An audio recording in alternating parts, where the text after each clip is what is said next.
সকালবেলা আজকে রৌদ্রোজ্জ্বল, রৌদ্র হবে ভাবা যাচ্ছে। শীতের সকালে পালির মোড়ে এসছি চা খেতে।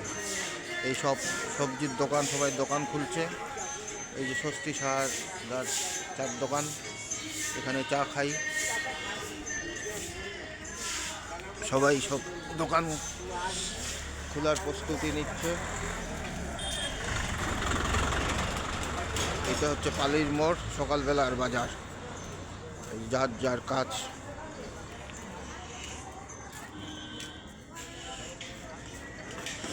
গাড়ি ঘোড়া, একটা লোক কুকুরকে খাওয়াচ্ছে।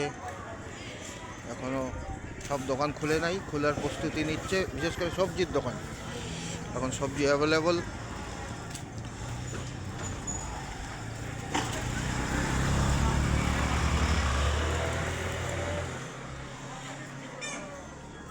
পালির মোড় থেকে ঘুরে যাচ্ছি। পালির মোড় আসছিলাম, পালির মোড় আসছি, পালির মোড়ে।